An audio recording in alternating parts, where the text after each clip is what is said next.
Last week we looked at The Empty Child. This week we are looking at The Doctor Dances. Hello and welcome back to Chat About It, Don't Shout About It with me, Rachel, the Queen of the Woke, as crowned by one of my haters, not by myself. Don't forget to like, share, subscribe, switch on the notification bells so that you know I am releasing another video. Let's put this out into the YouTube algorithm because YouTube isn't doing the job for us. Thank you to everyone who's subscribed already. I cannot run this channel without you. As mentioned, we are discussing the Doctor Dances, which was voted by you, the subscriber. If you would like to vote on the current poll, please head on over to the post page where you can find it. The Doctor Dances was written by Stephen Moffat. It's part of a two-part story, the first part being The Empty Child, which we covered last week. So we pick up from where we left off. The hospital patients are going towards the Doctor, Rose, and Jack, and the Empty Child is going towards Nancy. And they're asking questions like, "Are you my mummy?" And the doctor resolves the situation by telling the child, to go to his room. And that is exactly what they do. They go back to their beds. Now, this one is a race against time to put a stop to the empty child. So the doctor goes up to room 802 with Rose and Jack. They are busy investigating, and it's very clear that a child had been in that room. We hear Dr. Constantine's voice on the tape recorder, and he's asking questions to the child. But the child just responds with things like, "Are you my mummy? Mummy? Mummy?" We then hear the child's voice just continuously repeat, and then the doctor starts laughing because he realizes they're in a bit of a precarious situation. He recalls that he told the child to go to his room, and room 802 is his room. So the child is suddenly there. The child says, "I'm here." Then they have to escape from the empty child and the patients at the hospital. It becomes a mad rush, and they keep using Jack's gun in order to escape. And eventually, they end up in a room that is locked, or they lock themselves into a room, I should say. Whilst this is going on, Nancy has gone into an Anderson shelter where she meets the group of children that she was feeding from the previous part. One child is typing a letter to his dad. However, she gets cross with him, but then immediately apologizes and says to continue writing a letter to his dad on the typewriter. She's then talking to the other children and how they should not follow her anymore because the empty child was following her all the time. She was adamant that if the child was following her all the time, then the children would be in danger as well. She has to convince the children, and she does that by pointing out that the typewriter was no longer being used by the child that was typing. It was now typing by itself. Nancy herself then returns to the site where the Tudor ship, as we find out it's called, had landed. She gets captured and handcuffed to a table. The doctor, Rose, and Jack are trying to work out how they're going to escape the hospital. Jack suddenly disappears. He teleported back to his ship. Whilst there, waiting for Jack to help them out, Rose is trying to convince the doctor to dance. The world doesn't stop just because the doctor dances.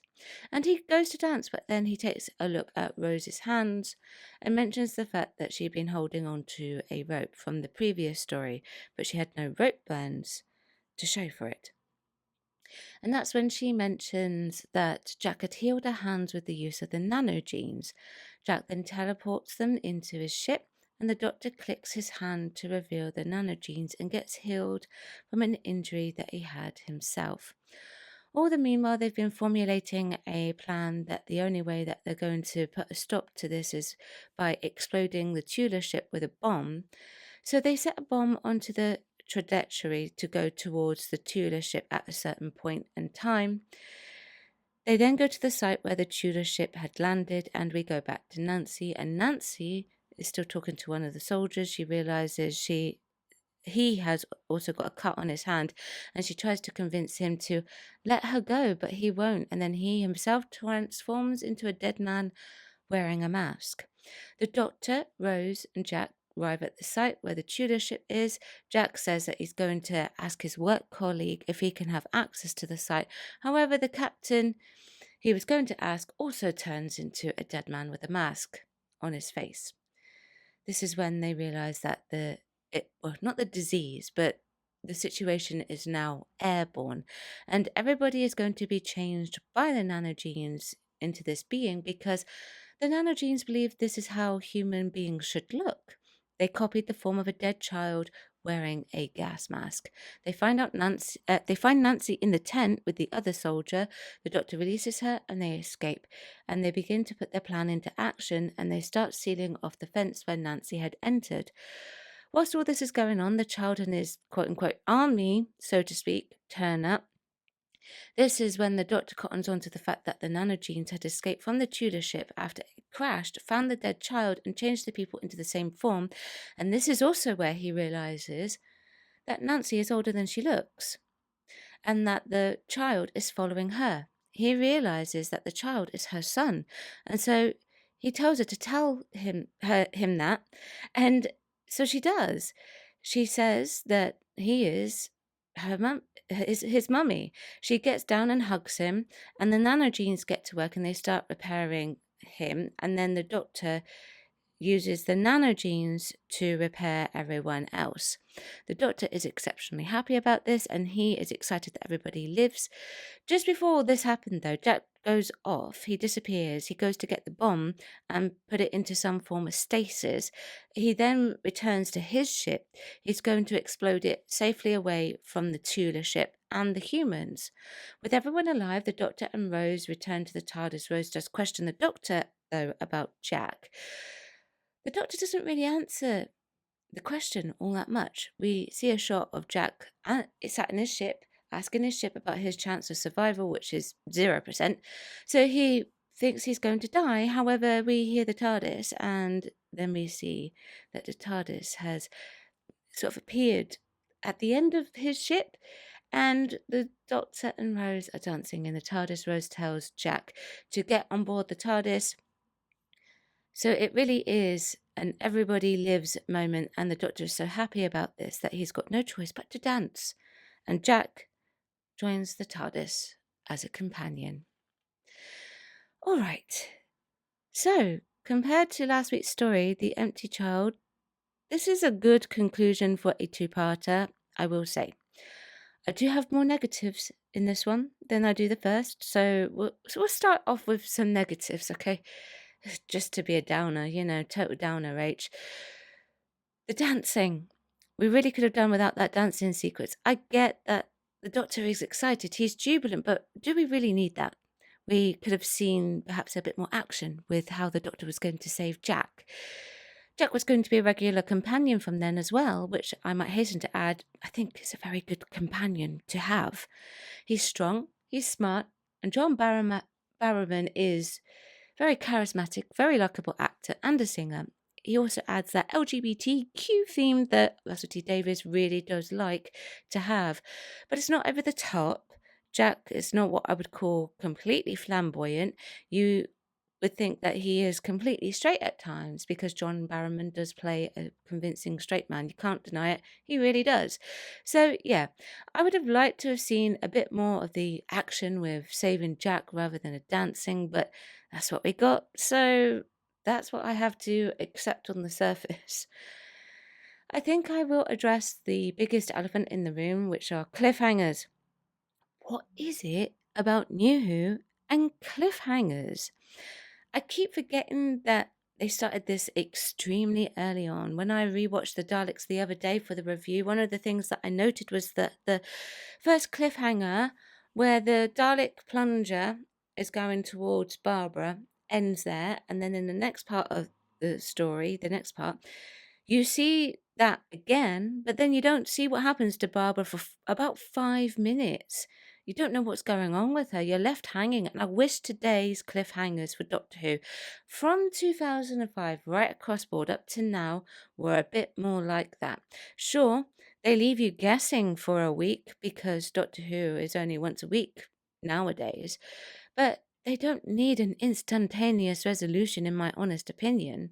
The Doctor telling the beings to go to their room should have been, well, much more thrilling than that, in my opinion.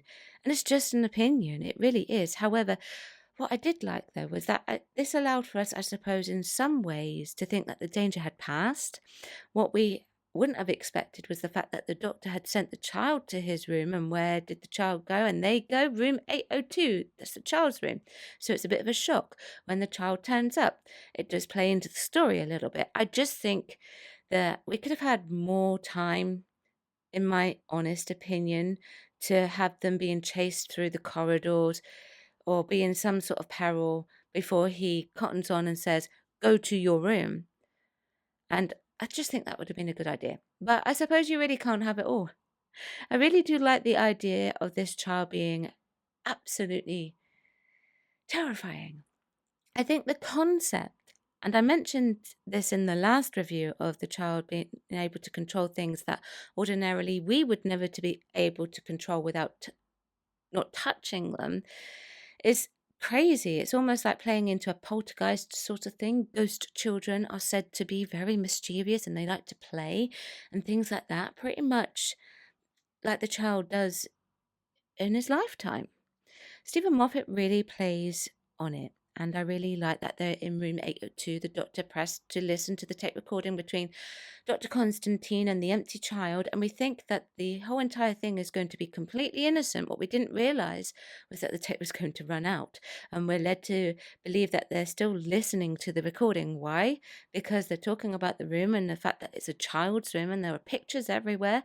So when the tape runs out and you see it running out, you're like, oh, what's going to happen? No, this is not good. The child is suddenly there. And the "I'm here" sing-songy type of tone delivery from the choice of, just absolutely brilliant. Well directed, very playful. The child that was doing the voiceover for it was really on point with that. It's really good. There is a certain sadness, though, to this one. With the child, the whole point of the child going around asking, "Are you my mummy, mummy?" He wants to know who his mummy is. And the reveal is, in the end, that he never knew that Nancy was his mother. And also, that was a surprising reveal, wasn't it? Nancy is younger than she looks, so we find out that she's his mummy. You get that sense of sadness and why she was so scared. It also answers the reasons why she was behaving the way that she was behaving with the other children. I wouldn't have guessed that because the actress in real life simply looked just too young to be an adult. And I genuinely thought that she was 15, maybe 16, although that age is something that they do generally cast with an older actress in most cases, I think. And as a woman myself, I can relate, even though I don't have any children, I can relate to this in many respects. Imagine being the sole carer of a child and for something so serious to happen to that child, the amount of guilt and fear that you would live in if something happened to that child that you had taken care of and are responsible for is horrendous. And that's a big part of the story. It's a mother's guilt and the child's lack of understanding because he doesn't know who his mummy is. He follows her around because he just wants to know. It's almost like the nanogenes that healed him had figured it out, maybe put it into his mind. Maybe even the child, despite thinking Nancy was his sister, thought that she was more of a mother to him, and he just needed that question answered. I do know his name, by the way. His name is Jamie, just so you know. But it's so much so that I think one of my favorite bits in this story is in the Anderson shelter with the other children and Nancy, and the typewriter typing by itself. Creepy. Things in Doctor Who don't scare me all that much. There are moments where I do get scared. It's more of a thrill, I guess you could say. But I don't know about anyone else, but if I was in a room with that typewriter and it started typing by itself, and that something like that is very heavy to push, and I know because my mum had a typewriter and they're not light, I would have freaked out. I'd be running out that room. And the typewriter was just typing, "Mummy, mummy, are you my mummy?" Brilliant. And it's very simple horror as well. One of my favorite bits is from the scene where the doctor is talking about the nanogenes and the tutorship. And I think this is where Jack is also realizing the extremity of his mistake. The nanogenes escaped from the hospital after it crashed. That's how it found the dead child. He had followed Nancy outside. He got hit. I do like the fact that it changed people to look like the child. Now, I do wish that we had seen a couple more of the transformations, but just done in a slightly different way. Maybe seeing the formations done differently would be a bit more interesting. I don't know. I really do believe that though. But, well, if they had gone for like 15 transformations, then that would have really lost its impact. But I think they could have got away with perhaps just one more, maybe two. It's fine though, it's not really something to be majorly picky about or worry about. So I'm trying to tie this into perhaps one of my favourite lines as well in Doctor Who. I don't know if you got that, but that's what I tried to do. Well, it's actually my favourite line in the entire new series. So the Doctor figures out that Nancy is the child's mother and he tells her to tell the child, so she does. It's at this point that the nanogenes figure out that Jamie is supposed to look like Nancy. The nanogenes repair Jamie and he comes back. The doctor removes his mask and the child is beaming. This is where the doctor uses the nanogenes and throws them in the direction of the other patients that have been transformed to look like the empty child. And this is where it leads to my favourite line. The doctor says, "Everybody lives, Rose, just this once. Everybody lives." And it truly is an everybody lives story. Now, I don't like these types of stories too much, but for this one, it has a great impact because obviously it involves children. There's a certain sadness to it, and we all believe that children shouldn't die. So for it to have that reset button, I feel like it was the right thing to do in this instance. It's a thing that does become overused, unfortunately, but for then it was totally appropriate for this to happen, and I really did like it, and the sheer joy that Christopher Eccleston put into it in just those few lines, fantastic. Absolutely fantastic. This is certainly Christopher Eccleston at some of his best, I would say. I still think his best is Dalek. And you knew he couldn't contain himself with excitement. Makes me wonder what he was thinking as an actor at that time when he was doing that bit. And I just want to say, I also do like the fact that the doctor also saves and forgives Jack afterwards. I should have said that a bit earlier, but I think it was appropriate as soon as everybody lives the story. You know what I mean? It was a good idea to not have Jack to die, but then at the same time, I suppose you could have got away with it because you think that maybe the doctor wouldn't necessarily have known the complete outcome of what was going to happen to Jack. He is a smart man, so he most likely would have, but there's a possibility there. So maybe there would have been a certain sadness in that. I don't know. But obviously, they had big plans for Jack, so they couldn't bump him off because he was going to be a companion and be in the spin off. So bumping him off would have been absolutely silly. One other thing that I do have to say is a downer. Unfortunately, I do wish that they had given Richard Wilson so much more to do in this story. He's a pretty big named actor for that time in Doctor Who. I stand by what I say. Last week, he was very well cast in the role. He was a very good choice for it, but I just wish that perhaps he could have done more. I'm not sure what he could have done, but I just feel like he could have done it. I know we get him in a voiceover and a conversation with the child, which is a nice bit, and the bit at the end. I just would have liked to have seen a bit more with him, give him a bit more screen time. However, that's what I think. Now it's time to take a look at what the comments section said. So let's pull that up onto the screen right now. All Trades Jack says Everyone Lives is a classic storyline which foreshadowed how Stephen Moffat would write his future stories and treat his future companions. Yes, I would agree with that. Whilst I think it's still the best line in Doctor Who, I think that it did perhaps tarnish what he was going to do much later on. I said that it became overused. I agree with this statement. I definitely do. It definitely didn't become overused in RTD's time, but very much so in the Stephen Moffat era. Vin Weasel says, it's like Britney Spears, overproduced, hasn't aged well, and refuses to go away. Well, okay, I can't offer an opinion there on Britney Spears, but I think with the story, I can. I think it's okay. I think it's aged pretty well, in my opinion. I don't necessarily think The Empty Child needed to be a two-parter. I think maybe the first part could have been a bit longer. Thomas McCarthy says, personally, I thought it was a weak episode, disjointed and rambling. That's just my opinion. I just so happen to agree with your opinion. It's definitely weaker than the first part for sure. But if you go back to how I did my synopsis, even though I've gone through and I've checked it like meticulously for the grammar and things like that, my synopsis was disjointed, and I only ever do a brief one ever anyway, even though it's a bit longer here, but it's normally a bit more, I don't know, flowy.